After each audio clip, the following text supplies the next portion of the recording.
So you can't just ask for it and then be upset when he starts uprooting, and then you start making different choices. It's always going to follow what you choose and what you do. Mm-hmm. So if you say I want marriage and you start making different choices, it's gonna, in the sense of like, you're gonna start making better dating choices, better dating habits. You're gonna start having more discernment, more wisdom. You're gonna spend more time with yourself.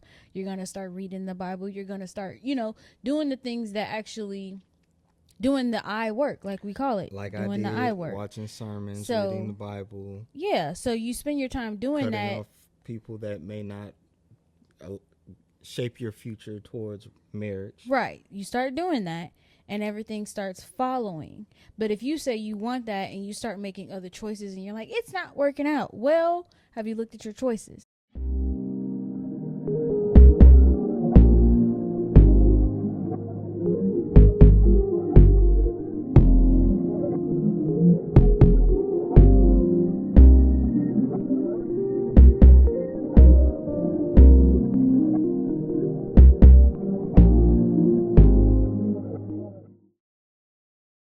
Dear God, thank you. Thank you for today. Always thankful for your love, your grace, and your mercy. This prayer is for those who are hurting from past relationships.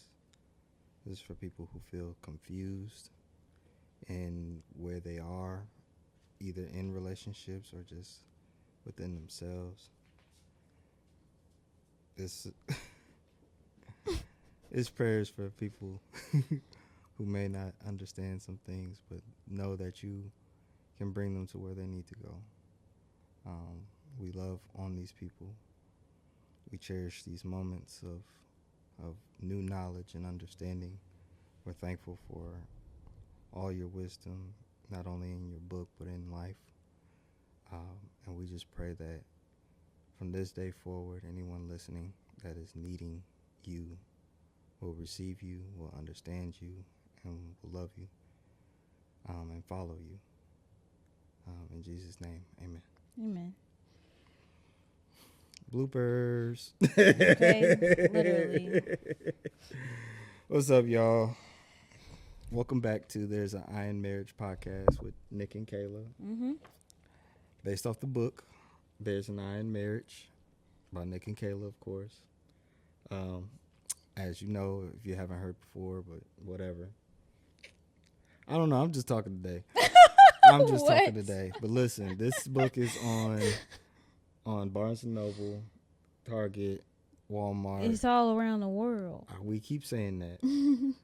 But if you ain't got this book, that's where you can start looking, okay? Just Google it. There's an Iron Marriage, Nick and Kayla. It'll pop up. Yes, you can buy it overseas if you are overseas. Thank you for watching and supporting. But we just wanted to make sure that people know where they can find it at. Also, why is my notes writing down everything that I'm saying? Yo, it got everything. Like that's funny. You just hit the everything. back button, it'll go away. I'm going to figure that out later. Okay. Listen, these are the bloopers. These are the things that we go through. Put it on Do Not Disturb so Wayne don't call me again in the middle of this. Shout out to Wayne. Yes, we here every 2 weeks. We drop these episodes every 2 weeks on Fridays at 8 a.m. This is just so that when y'all wake up on Friday, you're getting some good information. You're feeling good about yourself. Yeah. I'm just rambling, as you can see. But thank you for tuning in. This week, I felt led by God to read my book, and not There's an Iron Marriage. It's a book called Been There, Done That. We've mentioned it before. And This Is What I Want Now. That's the name of the book. I wrote this I wrote it in 2020. I'm like, it was before you met me. Actually, 2019 and 2020. Published it in 2020. Big Black Book on Amazon. Only on Amazon, I believe. It might be on iBooks, but on Amazon, $5. Basically, it started off as a book to vent about my past relationships, not to bash on anyone, but like getting an understanding of how did I get to where I was then. There's a lot of relationships that I've been through, situationships, I should say, mostly situationships. And I realized that I wasn't getting what I wanted. I realized that what I actually was preaching to a lot of friends in the past is that I wanted to be married. But I was basically doing the opposite. And sometimes, as much as we say that, we might even repost stuff on social media talking about, I want to be married.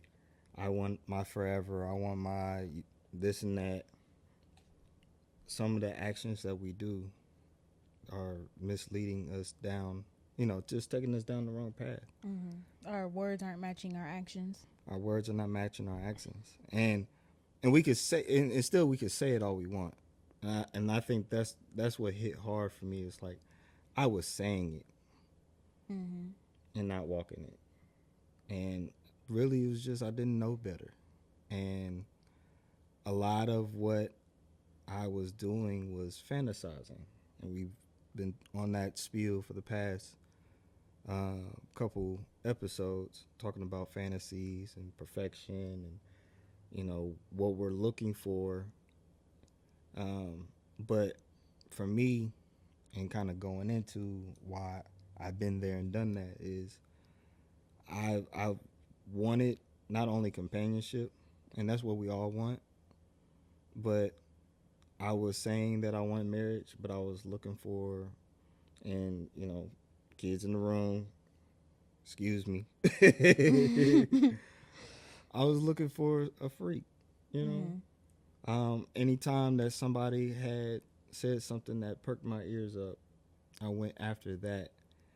And what a lot of times was what was happening is I got caught up in that quick fantasy that I submitted my time, my body, and my emotions to this quick thing and didn't ask any questions about where we were going in life or what we were doing. And so, for example, I had been in 2 relationships where the person that I was dating was actually going to move away. And just being blinded by what I was feeling in the moment, I didn't realize that I had to commit to that. Especially when you do things with sex first. And we talked about this in all these past episodes. Soul ties, you have to break. What happens if you're not choosing abstinence first? What happens when you don't walk with God first? You bypass all of that just to get what you want. You get what you think you want. Exactly. And then months down the line, when it's not working anymore, you may feel like a victim. Because why did they walk away? Why didn't this work out? I think that's one thing we mentioned in I mentioned in therapy today. In the past, I had trust issues. Me too. And I told her, like, when I couldn't trust, I would always say I'd rather it be in my hands, any and everything be in my hands, because then I know what it looks like, I know how it's going to come out, and I'd rather take the rep for if it didn't turn out right. But then even when I did take the rep for it, I'd still try to deflect it and put blame on other things. And playing victim, like, oh, it's really not my fault whole time, the machine really was messing up. Whole time is really not my fault, like, this was messing up, or I really didn't have the resources that I needed. Like, you find a different excuse.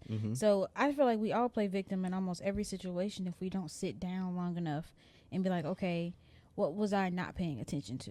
Mm. How did I drop the ball? Mm. And it's not beating yourself up, but it's doing the I work. Literally, it is doing that I work. I'm thankful for that time that I spent not only writing the book but spending time with God. Like when I say I was watching sermon after sermon after sermon, trying to understand what dating was like, and it finally clicked after. Really, it finally clicked right before I met you, right before we started dating. Interesting. Because even so, I know I talk about it a lot, but this is just my experience. I was in a relationship before you. Mm-hmm. I ended it in 2019. We started dating. Me and you started dating in 2021. Mm-hmm. So even in between that time frame of like, you know, being abstinent and trying to figure out life and where I wanted to go and what I wanted to do, that was a healing process, which I always recommend for people. Like, just take some time for yourself. Absolutely.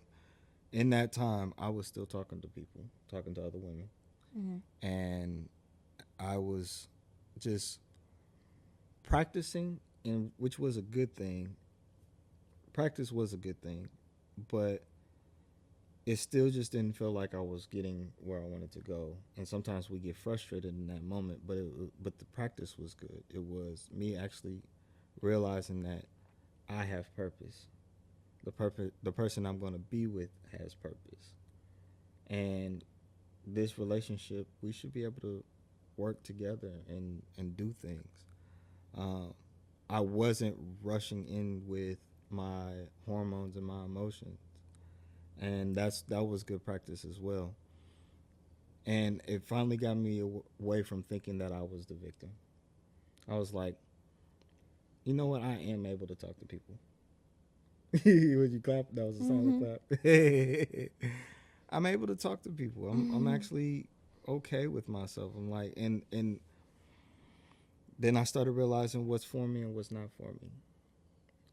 I think when we're young, because we never experienced it before, we think that we got to latch on to everything.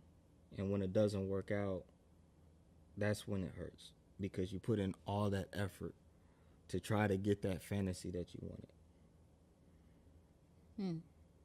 Like, you know, when you're young, I mean, whether you're like asking a girl to prom, whether you're, you know, asking out your crush to go somewhere, you know, it's like so heavy. Like, oh my gosh, I'm nervous. How am I going to do this? It's like the biggest deal in the world right now. Absolutely. At least it's what it feels like. And then if you do land it, you feel like you have to try so hard to keep it. I got to impress you. I got to make sure I get you flowers. I got to buy you something special for your birthday. Oh, yeah, I bought a $100 ring. I mean. So,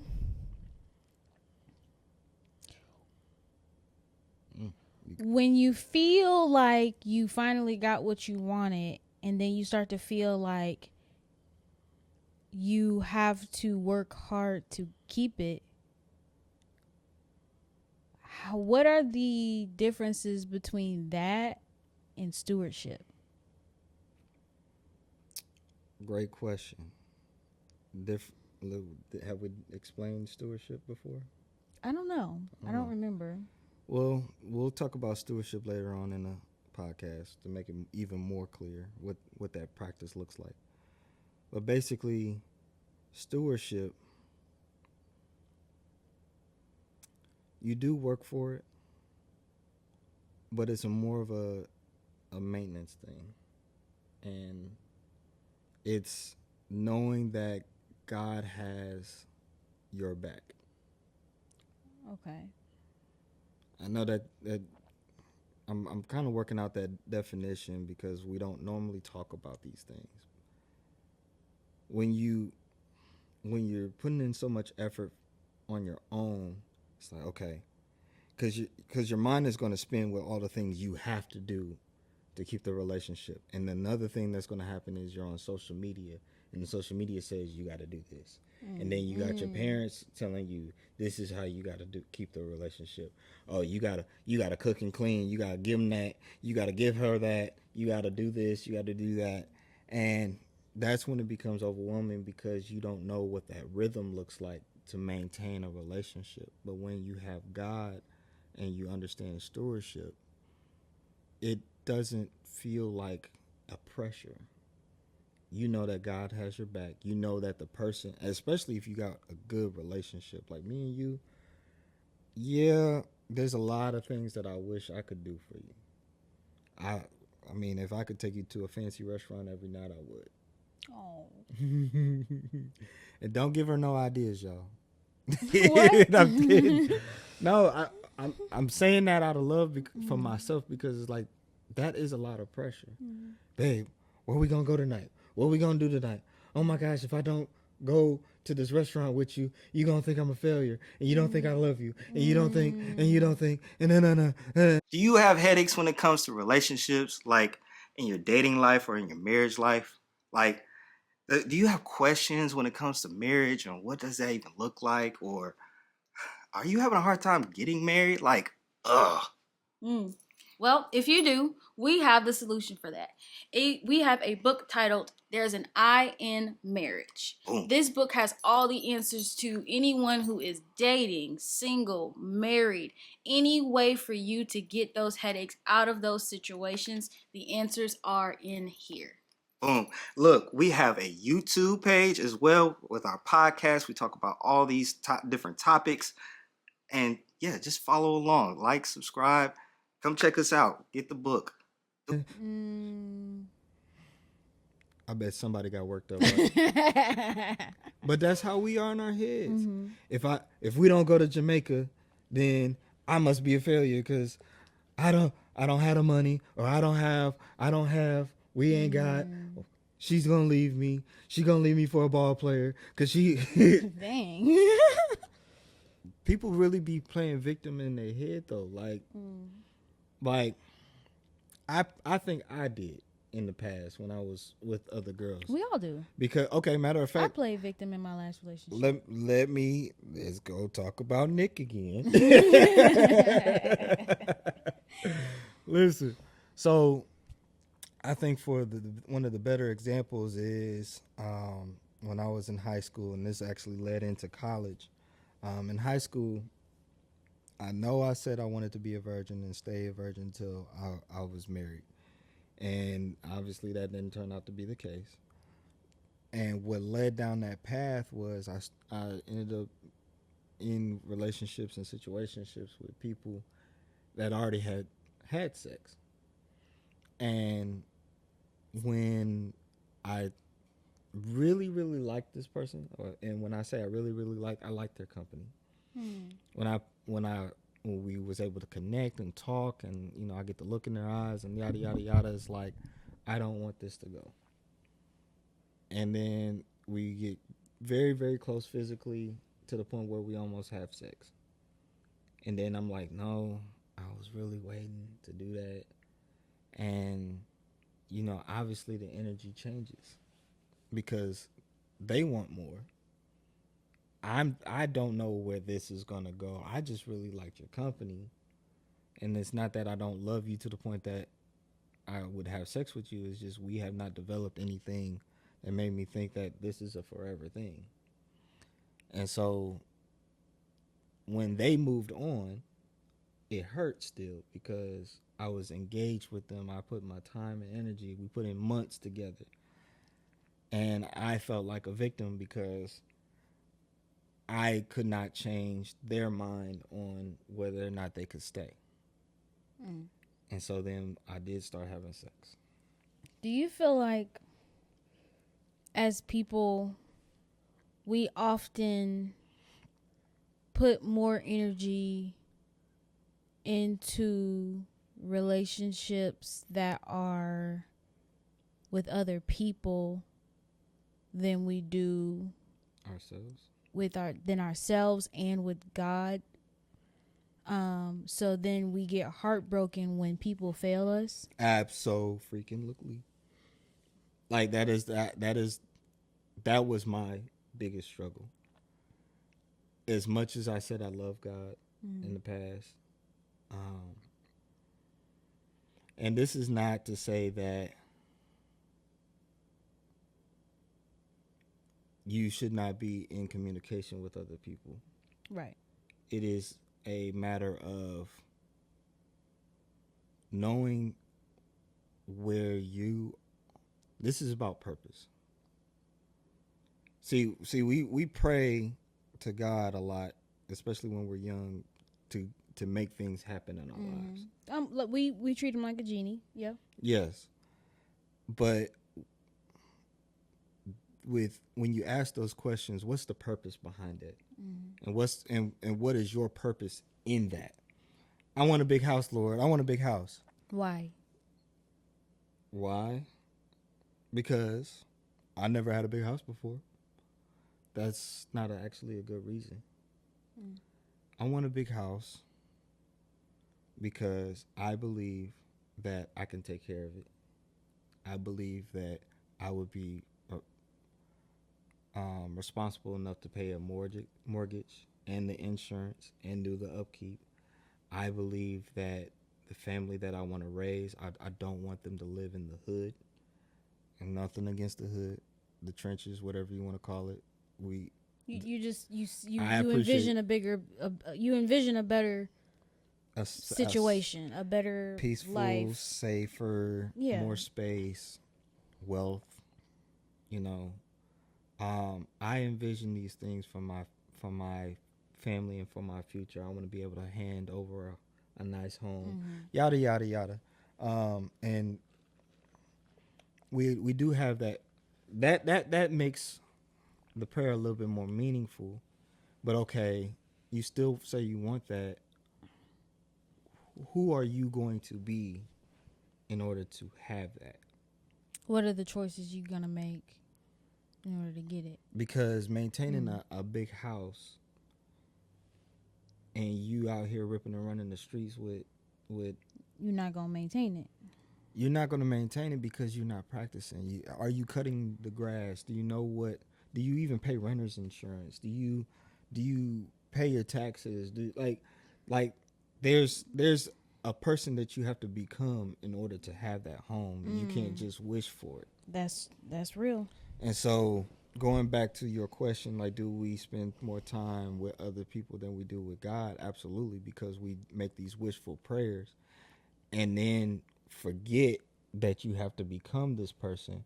And we spend a lot of time with other people and instead of investing in ourselves. And so when you haven't invested in yourself and someone else fails you didn't fail you, you failed yourself. You become victim, yeah. You feel like a victim, but whole time, like, you really got to sit with yourself and be like, okay, what choices did I make to get to this point? Because, and I'm saying that I love our relationship, but I had not invested enough to be able to move to another city to be with someone else. God didn't want me to do any of that anyways, but like the amount of work it would take to be in step with someone else that lives somewhere else, that takes a lot of work. It's a lot.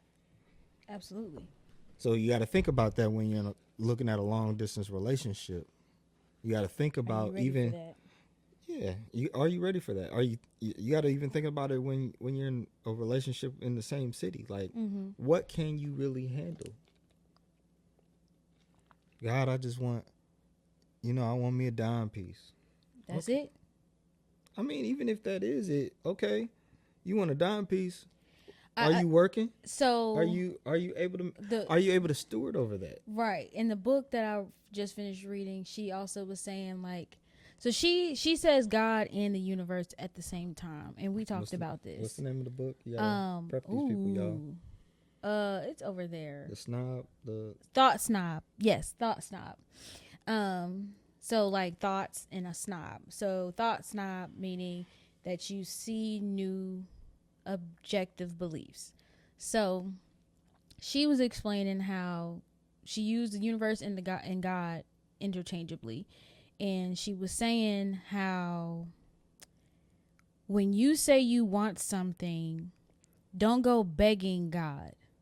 Go to him and say, God, I want this because what you just said, this is why I feel like I want it. and That you'll be able to steward you'll over be it, able to not just steward over because it, not it's- just because it looks glamorous. And then also, you don't go begging. You say what you want, and you tell them like, I'm ready for it, or I'm ready to become who I need to become to get it. And then she talked about how being specific. So when you brought up the fact that when you say, I want a dime piece, the universe, God, he gonna give you a dime piece, but that's it. I mean, like, you weren't specific enough. So you get a dime piece, not really growing in discernment, not growing in wisdom, realizing that if she's just a dime piece, you don't realize what else you need. all You she need is more than a pretty. dime piece. So kind of like how when we watched that one video with that question, and she was like, all he provides is financial stability, but he's not giving me intimacy. He's not giving me time. He's not giving me love. He's not giving me the things that I actually need as a woman. Would I be wrong to leave him? It's like, it's almost, I'm not saying she did do this. No, she did. I don't know. But if her prayer was just, I want a man that's going to take care of me, okay, he's just taking care of you financially. That's all you saw, but you didn't see the other qualities. So kind of to slow down just a tad bit, we had watched something on Instagram. I believe it's by a radio station in Chicago, and somebody has sent in a question saying that, well, really describing a scenario where she had a boyfriend, and this boyfriend, though he was good to her financially and like other stability, like home stability, basically, she didn't feel any emotional connection. And so what you were saying, that if you were more specific about your needs to God and what you need, then the universe, God, will all work together. It'll work together. But your also, actions have to follow that. So you can't just ask for it and then be upset when he starts uprooting, and then you start making different choices. It's always going to follow what you choose and what you do. So if you say, I want marriage, and you start making different choices, it's gonna, in the sense of like, you're gonna start making better dating choices, better dating habits. You're gonna start having more discernment, more wisdom. You're gonna spend more time with yourself. You're gonna start reading the Bible. You're gonna start, doing the things that actually, doing the eye work, like we call it, like doing I did, the eye work, watching sermons, So, reading the Bible. Yeah, so you spend your time doing cutting that. off people that may not shape your future towards marriage. Right. You start doing that, and everything starts following. But if you say you want that and you start making other choices and you're like, it's not working out, well, have you looked at your choices?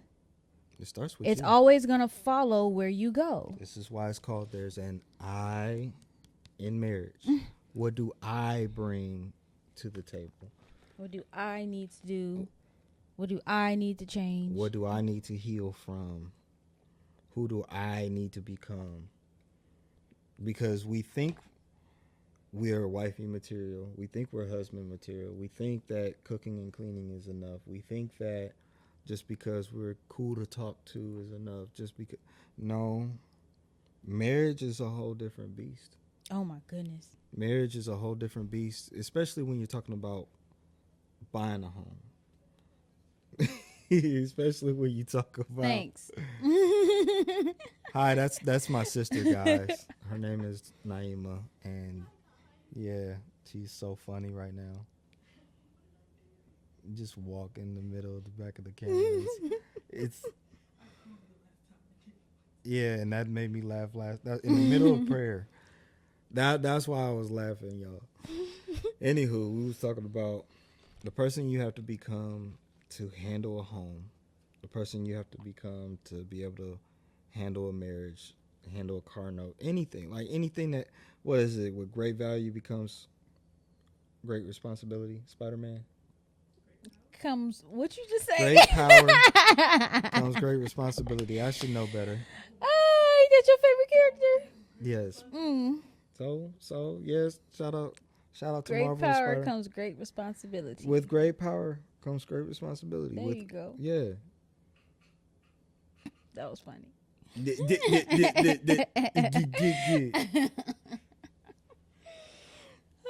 I told y'all my brain wasn't halfway working today. That's okay. But y'all get the idea. Mm-hmm. Like these sayings, whether you believe in God, whether you believe in the universe, whether you believe in the cinematic universe, it's real. Like they have meaning to them. These sayings have meaning to them for sure. life and death is in the power of the tongue. Mm-hmm. So a man thinketh, so is he. Mm-hmm.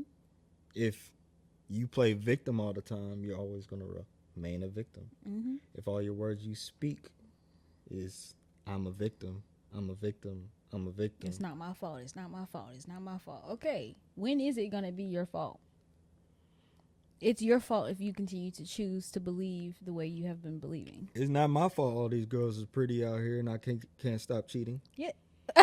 You heard somebody say it? Yeah. It's out there. Oh, It's out there. that's tough. I mean, you know what? Believe that. Let me be honest. I was never a cheater, but when it came to being around a lot of women in college, I never stopped myself from pursuing the next. You never took responsibility and said, "Let me sit down." Let me sit down. You can read it. I actually told you about this week. I read a part of this book. You can find it yourself. I was talking to a girl. She was a really nice girl. She was young. I was older than her. She had just got out of a relationship, and I did like her. I definitely liked her company. But because I was just so involved with my fraternity and, being active on campus, women would just casually hang out with me and my fraternity brothers. And it got to a point where I ended up talking, like I was texting another girl. I was saying good morning to her and everything, like just having a conversation. And I was so-called, trying to, this is T. This is T. I'm sorry.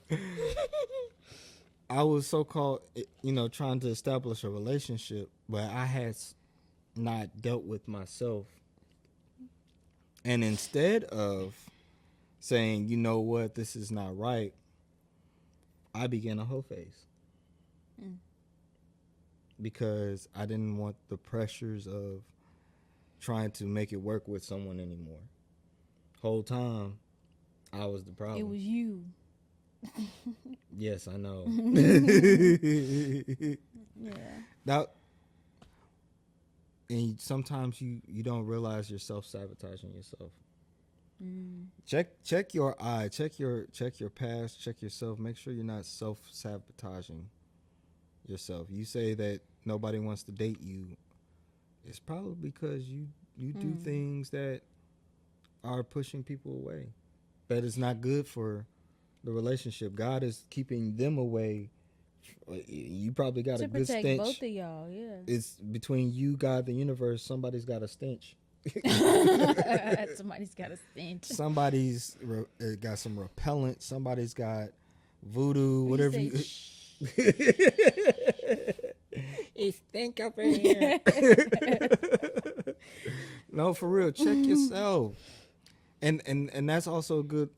This is where the Bible is actually good for this. He said, I can't quote it specifically, but I know it's about, a husband being able to wash their wives and clean them and keep them I'm gonna purified. look this up. Yeah. Okay, I'm gonna look that up. But what that means and what I interpret it is, you have to be able to get rid of all your mess. And I'm not saying like you're gonna be perfect, but get to a point where it's like, I will not allow this to happen to me, and I will not allow this to happen to my wife. Period. Point blank. I like that.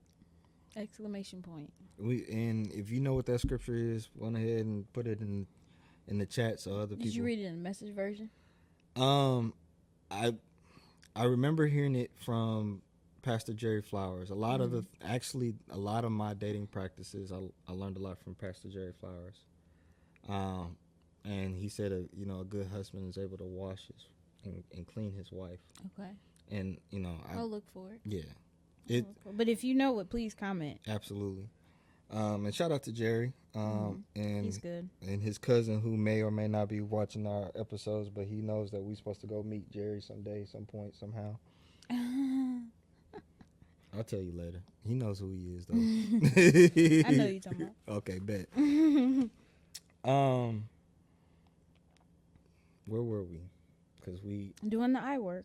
doing the eye work. No, matter of fact, we said it last time. I will not be in Fantasyland. That's where the eye work starts. When you realize you are in Fantasyland, when you realize, oh, he's just so handsome. She's just so pretty. Like, But it has to be more. okay, pause. Where am I? Mm-hmm. Am I able to handle that? Is that even a good fit for me? Am I even ready for a relationship? Because this is the crazy work that we do. Oh, I'm not ready for a relationship, but still talk to the person. Still, ooh, that just made me like upset. If I'm being honest, Yes. that just made me upset for people, because why do you talk to people and then you're talking to them as if you are dating, Who just got and triggered?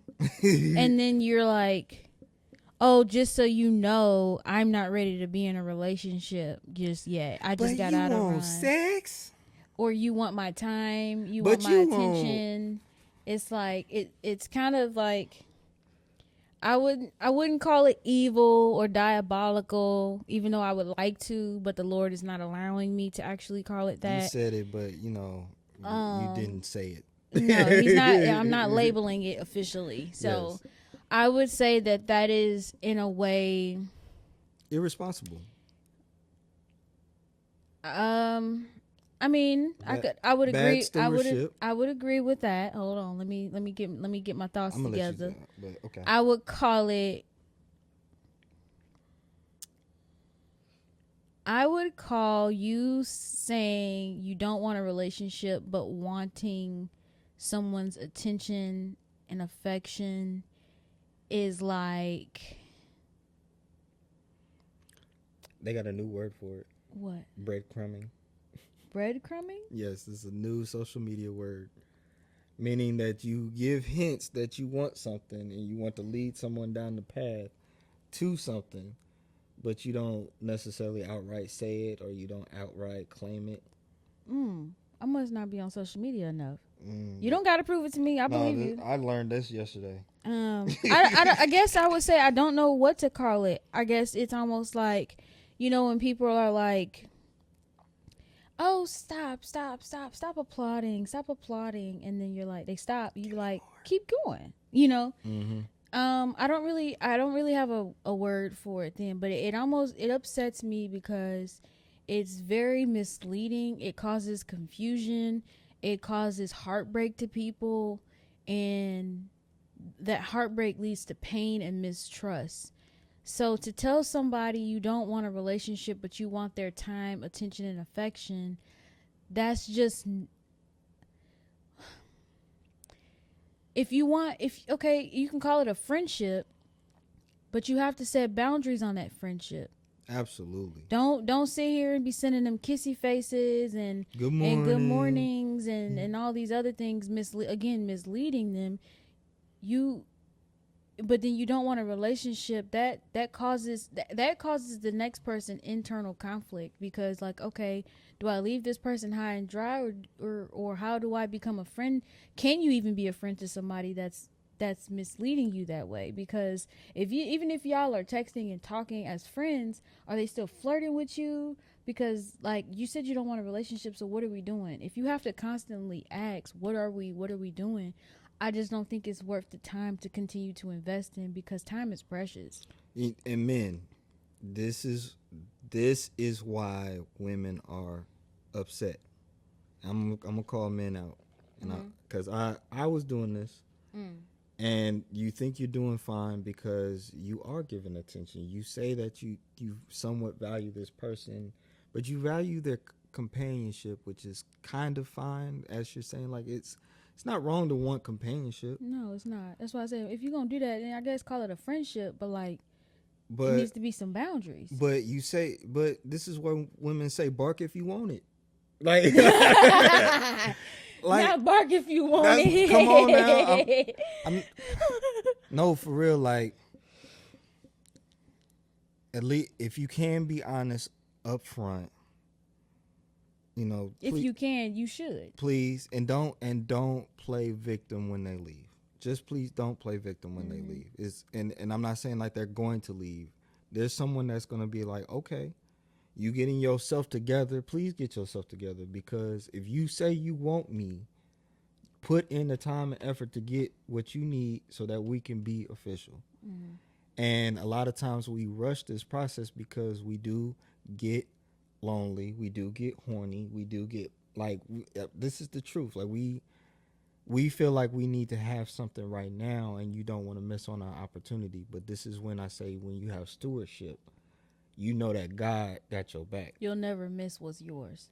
I knew if I was honest with you, I knew God knew my heart. I knew God had my back. And that's why I said I wanted friendship first. I didn't need sex. I wanted it. I didn't need it. I didn't need to be validated sexually anymore. This is where I'm saying, going back to my story where I let myself go and wanted to have sex, is because I thought I needed validation. I thought sex is what was going to keep a woman. I didn't need that from you anymore. Well, we do what we do now, but like I didn't need that To get me. to get you. And keep me, right. I needed to let you know that I was serious, that I was willing to take it slow, that I cared about your actual well-being, that I was willing to invest getting to know you and your family. And oh yeah, I talked about all these dreams. I'm actually going after them. So are you okay with going after the same dreams as I am? Not, oh, well, I like you and I want to rub on your booty. Okay, we'll get to that. No, like, come on. But some people jump too far, like they jump too quickly into that, like- and it's like, Like, girls, you know what's in those DMs that you have, and I'm not trying Right. to, scare men, but like, it's just the fact that you got dudes saying some wild stuff. Let me. because they think that's what you want. No, that's not what gets a marriage going. That's not setting you down the path of marriage. And I'm saying it. Where did this start? Like, not our conversation, but like, when? Ooh, thank you, Holy Spirit. It started with Adam and Eve. Like, not understanding what each person really wants or need, like misplacing that like, What did I say earlier this week? That when you don't know yourself, you misrepresent yourself. yeah, I guess where I'm getting at is like, where did it start that men think or thought that women strictly just want nasty talk? And where did it come from where women just thought that men just needed to see their nakedness, or they just needed to, like certain, like, where are these perspectives coming from, rooted in, like, where, like, what is this thought process? Who's feeding it? Why are we feeding it? And why has no one, like, why hasn't it stopped? And I'm seeing how it started, not sexually with Adam and Eve, but like morally, because when the way she saw the fruit and the way he saw the fruit, and then they saw their nakedness, like their beliefs, they started to judge things from their own mind rather than taking God's perspective and being like, oh, this is one. That's valid. So bringing it into this day and age, it's like, So it's like, can I put it this way? I'm not saying that I'm a validate every nasty, crazy thought out there. However, there is definitely a time and a place. And when we don't understand time and the place, that's when we offend each other. You So, tell. so I'm about to nerd out in a weird way because we don't talk about this. We don't talk about human history enough. Go ahead. We went from living in a garden, never, as far as we understand, we never needed a house. We never needed a Lived home. in tents. Over time, as we evolved, we realized we needed cover. Over time, we realized that we needed food, and I had this crazy thought, and we weren't there in history, but we went from supposedly eating fruits and the vegetation of this world to eating meat. So, did we greed for more? Did we want more out of life? And that was our jump to evolution. Do we need meat now? We needed a house. We needed to survive. Oh yeah, and we still need sex. We still need to regulate our hormones. We still need to release. We still need these things. And so, okay, you may not be hot and ready right now, and I am, and I'm saying things, and whoever else is saying things, or whoever is around is hearing what I'm saying, or hey man, this was the trick. This is what I said to get. And he go to so and so And do the same and thing. try to do the same thing. Like, no, boy, gone. And so as we're evolving as humans, the time and the place has been even more misconstrued because now we're taking sexual ways of expression to social media. I lived through, MySpace, Facebook, and then Instagram being the main point of contact for people. Like, why are we saying, "Hey, can I get your Instagram?" instead of getting numbers? Like, we don't do that as much anymore. So this evolutionary jump of why are we outright saying these things? I think it's very valid that you think that you want this or you need this to survive. Yeah, I'm not gonna tell you. Yeah. But when should you say it? I vote when you have established not only a friendship but a person that you are planning to partner with. Because the freaky things I say to you, I wouldn't say to anybody else, and I'm not going to because I'm investing in you.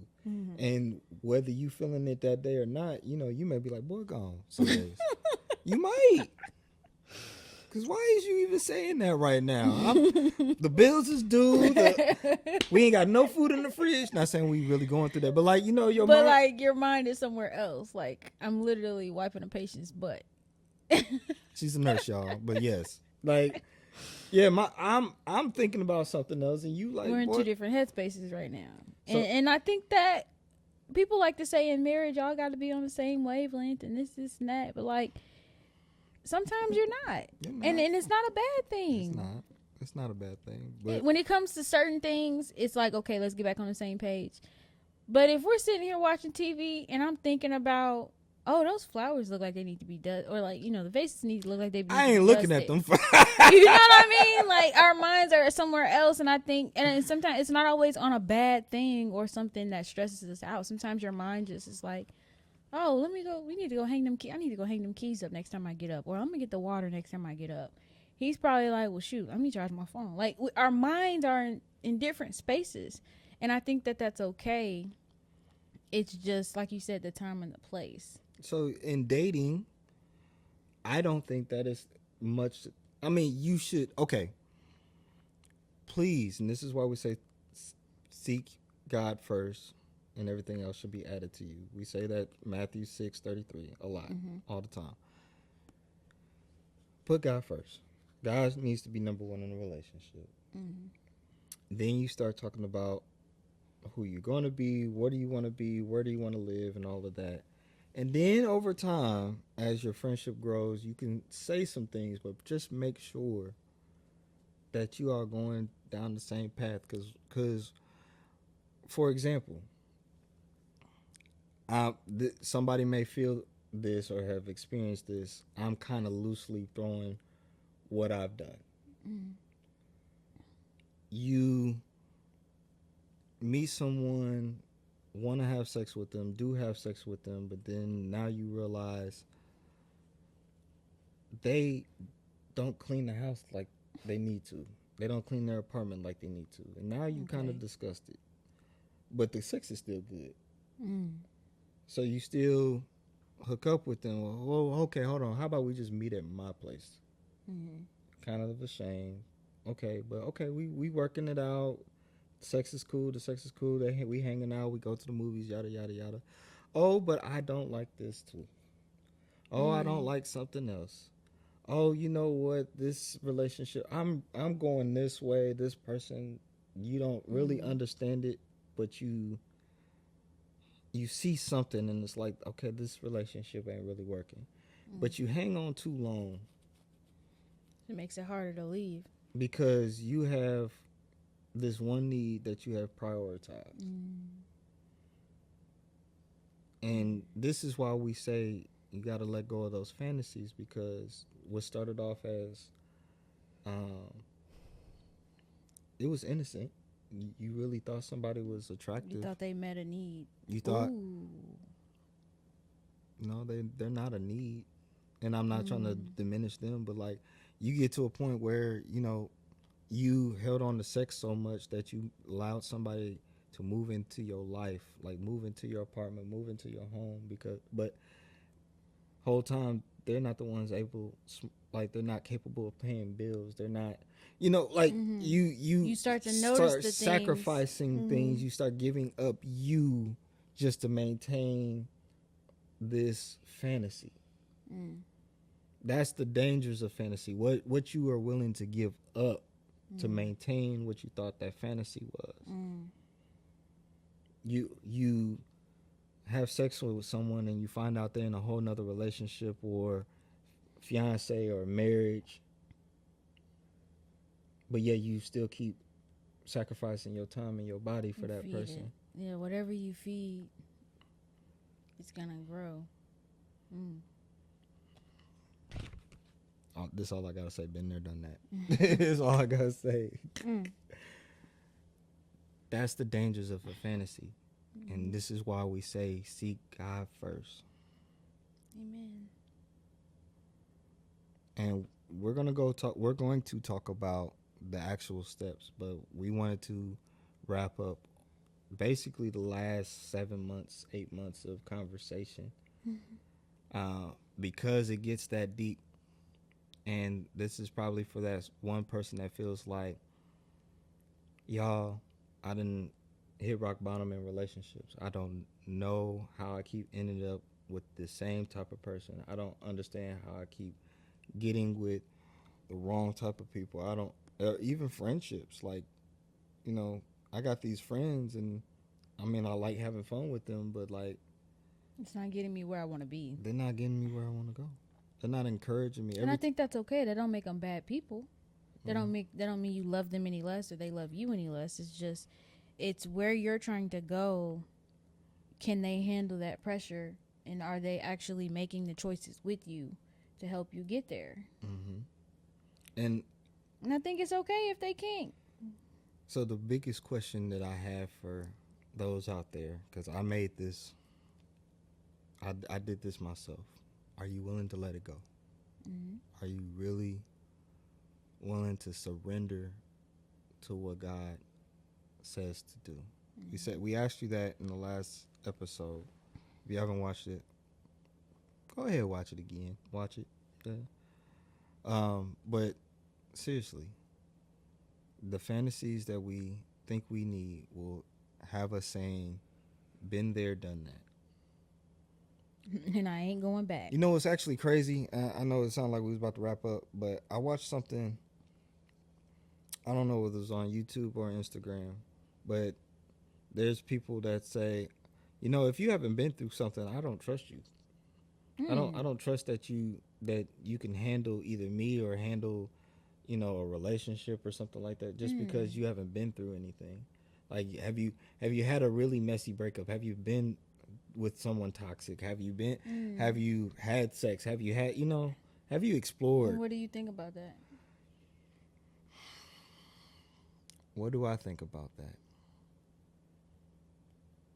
I think there's room for both sides. There's room for the pure person, and there's room. And I'm not saying pure people are better or cleaner, or You just haven't been through it. you right? just haven't been through it. And if you're listening and you said, "Man, I don't want to go through that," good.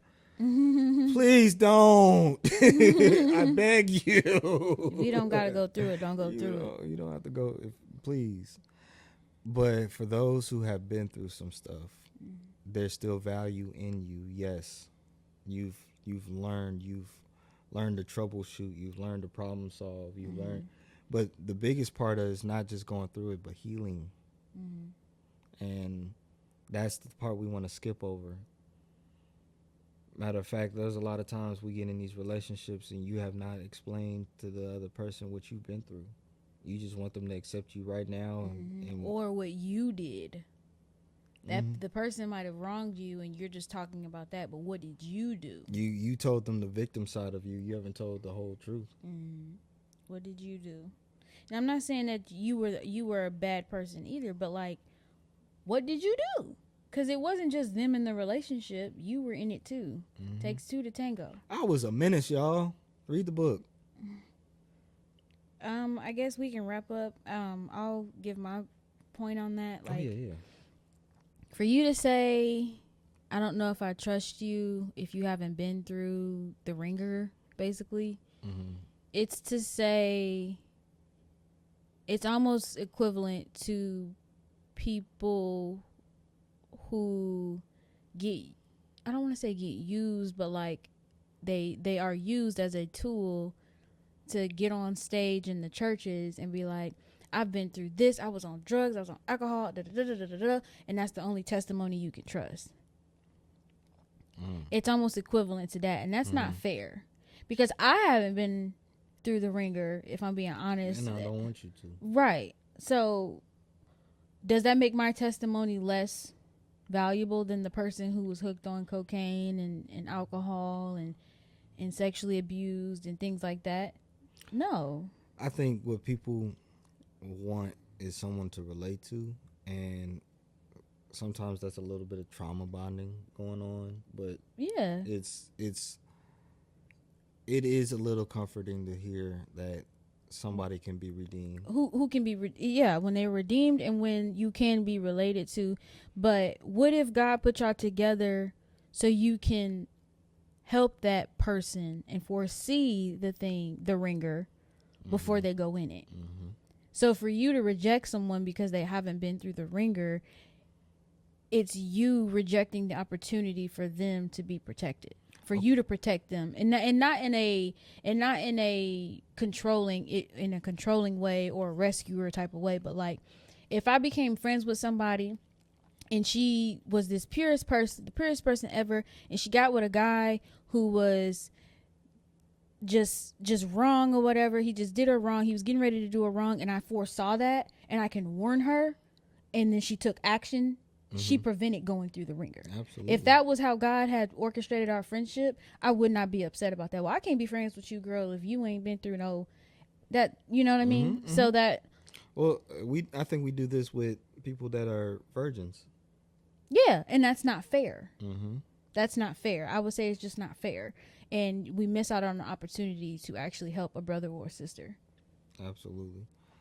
So, yeah, to kind of wrap up this conversation, y'all, check yourself. That's really the biggest message out of this.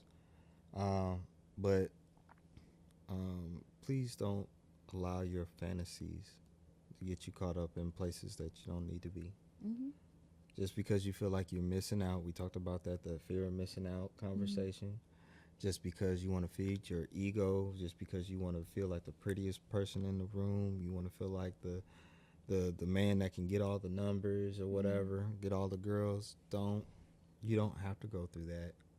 And I know it's easy for me to say it on this side, but like, no, you end up hurting. You're gonna be so confused. You need to be walking in step with God, following a purpose, going after your dreams, and then that person is gonna be there.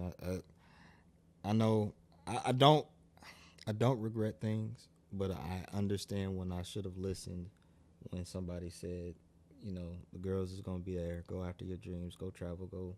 Go find yourself. You don't have to be under someone, in somebody.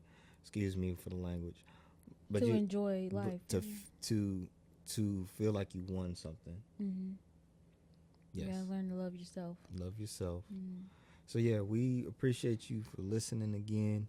We are going to break down dating tips. We're going to talk about marriage stuff. We're going to talk about having faith in relationships, believing in someone else, and believing that they're telling the truth, and all these different things. But we felt God said, get this stuff out the way, because these are the things that we practice that's not helping. Mm-hmm. And so go back. We got a whole playlist now of all the videos of things, of bad habits, of not healthy habits in relationships and dating. Check that out. We have some I stories if you want to understand who I was. I know I sprinkled some of this in here. Mm-hmm. But we got other videos about me, about you, and some of our friends that we've interviewed. If you're interested in being interviewed and you're in the city of Indianapolis, we would love to have a conversation with you. Especially if you're married too, y'all. Mm-hmm. If you know a good married couple, or if you are a good married couple, and would like to share your thoughts, we would like to do that too. Yeah, just email us. It's in the description. We found out that like 80% of y'all that's watching ain't subscribed, so hit that subscribe button. If you like what we're posting, please just support. That's all it is. I know you don't want to subscribe to everything, but this is a good thing.